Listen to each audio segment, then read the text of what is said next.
Hello जी।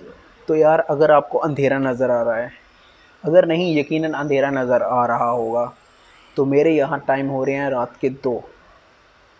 मैं आपको लोगों को टाइम नहीं बता रहा और ना ही इसका ये मतलब है कि मैं रात के 2 बजे तक जाग रहा हूँ, ये बताना चाह रहा हूँ।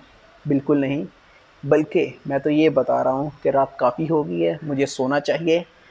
तो सुबह मिलते हैं।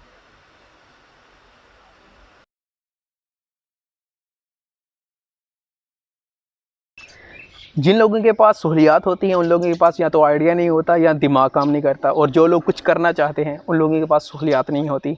खैर, अपना भी कुछ ऐसा ही फंडा है। वैसे भी ज़िंदगी में 21-22 का फ़र्क तो रह ही जाता है। जब पाकिस्तान में था लिखने के लिए किताबें थी और कलम भी हाथ में था, पर अल्फाज नहीं थे। जब अल्फाज आए तो वक्त नहीं मिलता। खैर, मैंने कुछ नज़म या गज़ल, कुछ अल्फाज लिखे थे। आप ये समझिए कि अपने यहाँ लिखे थे।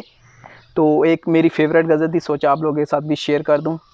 ये मेरी फेवरेट है, तो सुन लें टाइम निकाल के थोड़ा सा। ये ख्याल है जो मैं लिख रहा था। और शमस भाई, आप आपके लिए ये कोई मेरा लव शव का चक्कर नहीं है। वैसे भी ज़रूरी नहीं है कि जो शायर हो उसके पीछे कोई लव स्टोरी हो। बस कुछ अल्फाज होते हैं जो वो लिख देता है और वो एक गज़ल या नज़म की शक्ल में आ जाती है। तो शुरू करते हैं। ये जो तेरे बागीचे से खुशबू सी आ रही है, ये जो तेरे बागीचे से खुशबू सी आ रही है, लगता है तू तैयार सहन में ही खड़ी है जिसका इंतज़ार वो आ जाए तो बताना। लाया था सुर्ख कार और बाहर ही खड़ी है, कुछ देर सही बैठ जाओ इत्मीनान से जाना।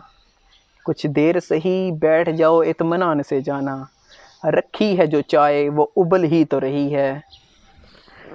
वक्त पहर का था शाम होने को आई है, वक्त पहर का था शाम होने को आई है, खुशबाश खड़ी थी मेरी जान रोने को आई है। इतना भी तरस ना आया नन्ही सी जान पे, वो घर तो पहुंच आया सुबह के 5 पे। कुछ पल हुआ था शोर फिर खामोशी छा गई, कुछ पल हुआ था शोर फिर खामोशी छा गई, कुछ देर ही सही मेरी जान पे आ गई। अच्छा न सोरी बाबा कल जल्दी आऊँगा, हर बार का फसाना वो फिर मान गई। देकर तसल्ली दिल में चल दिया घर की ओर, देकर तसल्ली दिल में चल दिया घर की ओर। कल फिर है ये ड्रामा, खाली कार खड़ी रही।